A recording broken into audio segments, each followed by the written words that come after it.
নমস্কার আপনাদের সবাইকে। পাবলিক নিউজে আপনারা এমন কিছু খবর পাবেন যেটা আপনাদেরকে সত্যি ভাবতে হবে আগামী দিনে ভারতবর্ষ কোন দিকে চালানো হচ্ছে। ইতিমধ্যে যে গুরুত্বপূর্ণ খবরটি আপনাদের কাছে নিয়ে এসেছি সেটি আপনাদের রাতের ঘুম কেড়ে নেওয়ার উপক্রম। আজকে যে হট খবর আমাদের কাছে এসে পৌঁছেছে সেটি হচ্ছে মণিপুরে আজকে ভারতীয় সেনাবাহিনীর কনভয়ে হামলা চালালো কে বা কারা। এই মণিপুরে কিছুদিন আগেই প্রধানমন্ত্রী নরেন্দ্র মোদী সফর করে এসেছেন এবং দীর্ঘদিন ধরে সেখানে কুকি এবং মেইতি এই দুটি সম্প্রদায়ের মধ্যে নানান সংঘর্ষ চলছে।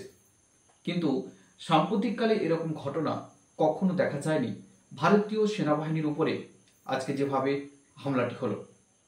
সেই সেনাবাহিনীর ট্রাকটি ছিল আসাম রাইফেলসের। ইম্ফল এয়ারপোর্ট থেকে মাত্র ৮ কিলোমিটার দূরে এই হামলাটি হয়। কিছুদিন আগে বাংলাদেশের অশান্ত পরিস্থিতি নর্থ ইস্টকে বারবার ধরে একটা ঝুঁকির জায়গাতে নিয়ে গেছে। কিন্তু এইরকম একটি ঘটনা আমাদেরকে যথেষ্টভাবে সতর্ক হওয়ার বার্তা দিচ্ছে। পশ্চিমী দেশ তথা আমেরিকা এবং তার সঙ্গে বর্তমান বাংলাদেশ ও পাকিস্তান এরা একটা গুপ্তভাবে ভারতের এই যে নর্থ ইস্টের রাজ্যগুলিকে ভেঙে দেওয়ার একটা দারুণ চক্রান্ত চালাচ্ছে। তাই এই আজকে সংঘর্ষ এটা কোনো বিদেশি শক্তির হাত আছে কিনা আমরা এখনই সেটা বলতে পারছি না।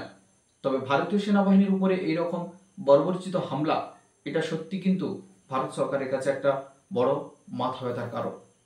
তাই মণিপুরের মতন একটি গুরুত্বপূর্ণ জায়গা যেটা ভারতের স্ট্র্যাটেজিক্যালি অত্যন্ত গুরুত্বপূর্ণ, যেখানে বাংলাদেশ, মণিপুর এবং মায়ানমার এই অংশটা নিয়েই একটা খ্রিস্টান দেশ গঠন করার জন্য পশ্চিমী দেশগুলি তার সঙ্গে আমেরিকাও কিন্তু দীর্ঘদিন ধরে প্রচেষ্টা চালাচ্ছে।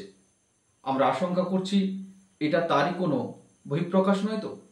এ বিষয়ে ভারত সরকার যথেষ্ট সক্রিয় হয়েছে এবং ওনারা আরও জোরদার নিরাপত্তা মণিপুরের বিভিন্ন অংশে করতে যাচ্ছে। কিন্তু নাগরিক হিসেবে আমাদেরও কিন্তু অত্যন্ত সতর্ক থাকতে হবে। বিদেশি রাষ্ট্রগুলো যেভাবে ভারতকে বিভিন্নভাবে ব্যতিব্যস্ত করে রাখার চেষ্টা করছে তাতে প্রত্যেকটি নাগরিকের কিন্তু অনেক বড় আগামী দিনে দায়িত্ব নেওয়ার জন্য প্রস্তুত থাকতে হবে। আপনারা দেখতে থাকুন পাবলিক নিউজ। চ্যানেলটিকে অবশ্যই সাবস্ক্রাইব করুন, লাইক করুন এবং শেয়ার করুন। সবাইকে ধন্যবাদ।